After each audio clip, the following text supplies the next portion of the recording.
आप बहादुर लोग हो, योद्धा लोग हो, और हमें जो आगे लड़ाई लड़नी है वो बहुत गंभीर, बहुत सीरियस है। वरना ये सरकार नहीं है,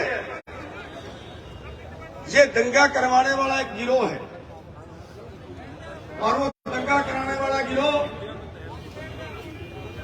जिसने आजादी के बाद 60 साल तक अपने दफ्तर के ऊपर तिरंगा नहीं फहराया, आरएसएस ने 60 साल तक अपने दफ्तर के ऊपर तिरंगा नहीं लगाया।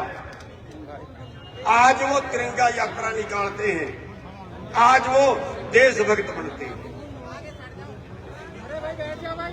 और उनको वो देशभक्त नहीं मानते जिन्होंने देश को आजाद कराने के लिए पूरे परिवार वार दिए, कुर्बानियां दी।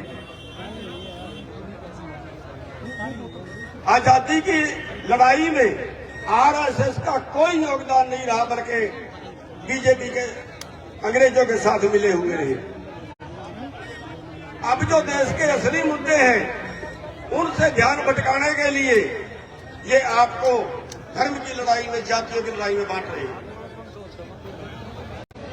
साथियों, आज 33 किसान प्रतिदिन आत्महत्या कर रहे हैं। कर्जे से दब के 33 किसान रोजाना मर जाते हैं, और जितना पूरे देश के किसानों पे कर्जा है उससे 2 गुना कर्जा चंद लोगों का, 0.1% लोगों का, उससे 2 गुना कर्जा माफ कर चुके हैं। क्या देश का खजाना किसानों के लिए नहीं है? जो किसान मर रहे हैं उनका कर्जा माफ नहीं हो सकता? बताइए, हमें कर्जा माफी के लिए लड़ना चाहिए कि नहीं? लड़ना चाहिए ना। देश का खजाना बीजेपी के बाप का थोड़ा ही है, कंपनियों का थोड़ा ही है। देश का खजाना इन किसानों का है, भारत के सब लोगों का है। भारत की संपत्ति चंद लोगों के पास बेच दी, उसका ध्यान भटकाना चाहते हैं आपसे।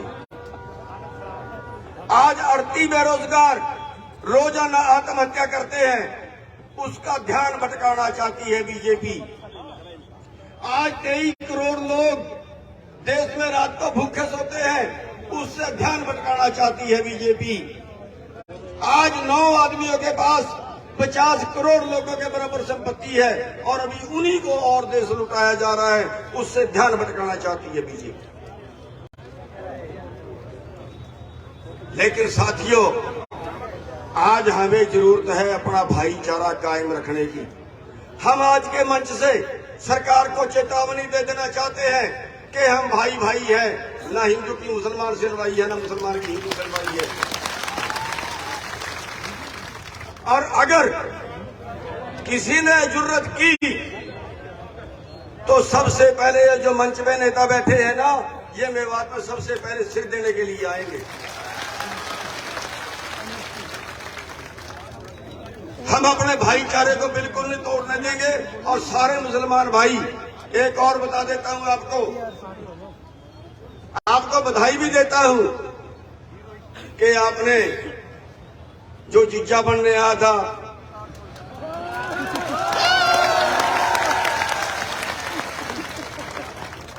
उसका स्वागत बहुत बढ़िया तरीके से किया है।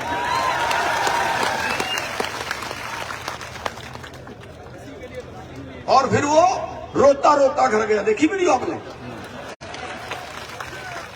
अरे भाई कोई बात नहीं, जब जीजा बनने आया था थोड़ी बहुत मजाक तो हो ही जाता है, रोने की तो बात नहीं इसमें। साथियों, ये फिर दंगा कराने की कोशिश करेंगे, और कोई मुद्दा इनके पास नहीं है।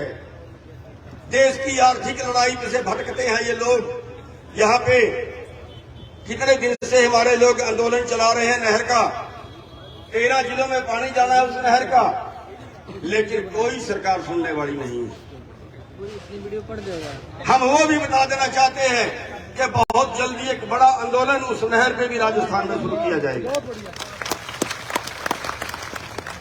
जैसे टिकैत साहब ने कहा कि कि अगर बीजेपी ने कोई शरारत करने की यहाँ कोशिश की, लाखों ट्रैक्टर में बाद में आएगा, तो हम भी ये बता देना चाहते हैं कि नहर के मुद्दे पे भी एक बहुत बड़ी यात्रा यहां से निकाली जाएगी। साथियों, देश में आज आपको कोई बचाने वाला नहीं है, आपको खुद खड़ा होना पड़ेगा। सर छोटू राम ने कहा है, खुद ही को कर बुलंद इतना, खुद ही को कर बुलंद इतना कि हर तकदीर से पहले खुदा बंदे से खुद पूछे, बता तेरी रजा क्या है। साथियों, हमें खुद खड़ा होना पड़ेगा लड़ाई के लिए। कुर्बानियां होंगी, बिना कुर्बानियों के अत्याचार कभी नहीं रुका, बिना कुर्बानियों के अधिकार कभी नहीं मिले। 750 किसानों ने कुर्बानियां दी, 750 किसानों ने शहीदियां दी, लेकिन मोदी का ट्रैक्टर रखवाया ना। आगे जरूरत है हमें इकट्ठे होने की। हमने प्रोग्राम बढ़ाया है कि 10 तारीख को सभी जिलों में किसानों की मांगों को लेके कर्जे पे एमएसपी जिसका वादा किया था, 4 लाख करोड़ हर साल एमएसपी से कम मिलता है देश के किसानों को।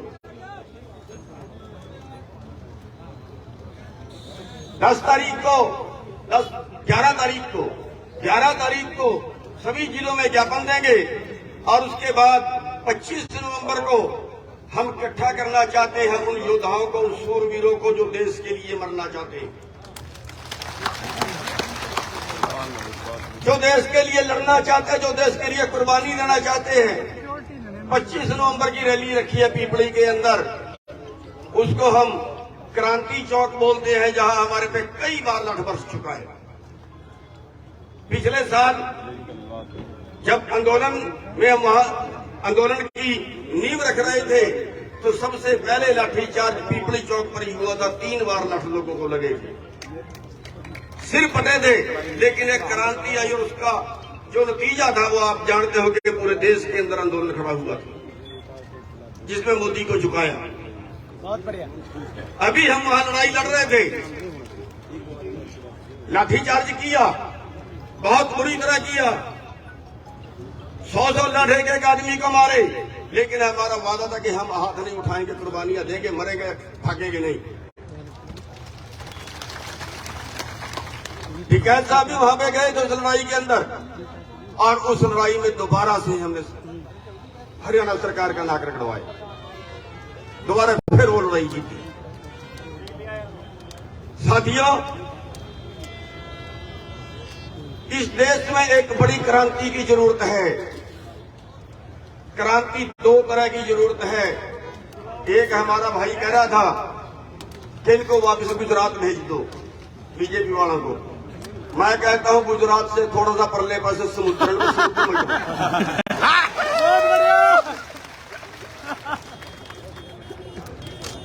एक लड़ाई की जरूरत है हमें चुनाव की। जब तक आपके बीच से आपका दर्द रखने वाले लोगों को आप कुर्सी पर नहीं बिठाओगे, ये बीजेपी जैसे लोग आपका शोषण करते रहेंगे। आज वादा कर लो, आज वादा कर लो कि बीजेपी के उम्मीदवार को एक भी वोट नहीं देगा आप में से कोई। और साथियों, दूसरी जरूरत है हमें आंदोलन की क्रांति,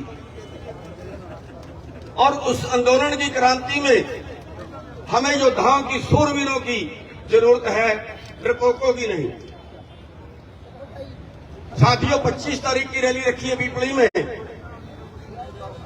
जो देश के लिए कुर्बानी देना चाहता है, जो देश के लिए मरना चाहता है, जो देश के लिए लठ गाना चाहता है, जो किसान मजदूरों के लिए जेल जाना चाहता है, वो सारे भाई उस रैली में पहुंचे।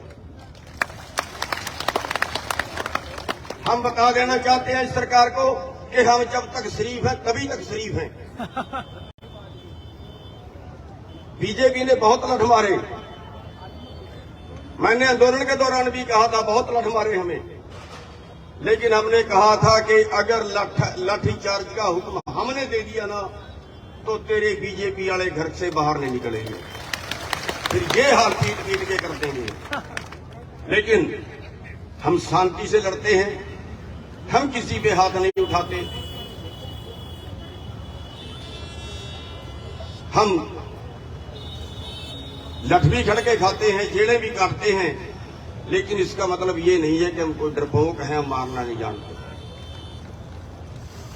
हम उपद्रवी नहीं हैं, हम सब कुछ बर्दाश्त करेंगे। आगे भी हमारे आंदोलन इसी तरह के रहेंगे, अहिंसक आंदोलन रहेंगे। हम हाथ नहीं उठाएंगे, लेकिन उनके लठों से डर के भागेंगे भी नहीं, उनकी जेड़ों से डर के भागेंगे भी नहीं। तो साथियों, आप सभी ने उसमें पहुंचना। एक बार हाथ खड़े करके बताओ कितने बहादुर लोग हैं जितने पहुंचेंगे वहां पे। अपने अपने खर्चे पे जाना सबने, हमारे पास कुछ नहीं है। साथियों, एक आश्वासन आपको और देके अपनी बात समाप्त करूंगा और सरकार को ये चेतावनी देके कि सरकार मेवात वाले भाइयों को अकेला समझने की गलती मत करे। अगर मेवात की तरफ उंगली किसी ने उठाई तो सबसे पहले सिर देने के लिए हम यहाँ पे आएंगे। और मेवात वाले भाइयों से एक और वादा चाहता हूं कि अगर सरकार हमें लठ मारती है, अगर सरकार देश के किसी कोने में अन्याय करती है, किसानों के साथ, मजदूरों के साथ देश के किसी कोने में अन्याय करती है, तो आप कभी ये धर्म बढ़ता है कि आप उसके विरुद्ध आंदोलन विवाद में जुड़। एक मैं और बेनती करूंगा, ये बीजेपी वाले हैं, कुछ भी नंगे करा सकते हैं। जिस गांव के अंदर थोड़े मुसलमान हैं, ज्यादा दूसरे भाई हैं, तो उनका धर्म बढ़ता है अपने मुसलमान भाइयों की रक्षा करना, उनके पहले मरने। जहां मुसलमान भाई ज्यादा है, हिंदू थोड़े हैं, वहां मुसलमान भाइयों का धर्म बढ़ता है, उनकी रक्षा करना। हम एक दूसरे की जब अभी दंगे हुए, बहुत सी रिपोर्टें हमारे पास आई हैं कि मुसलमान भाइयों ने अपने घर में पनाह देके बहुत से लोगों को बचाया। हम अलग नहीं हैं। बाढ़ आई फतियाबाद के अंदर, मुसलमान भाइयों ने जाके फतियाबाद के अंदर लंगर लगाया। मुसलमान भाइयों ने कुंडली बॉर्डर पे लंगर लगाया।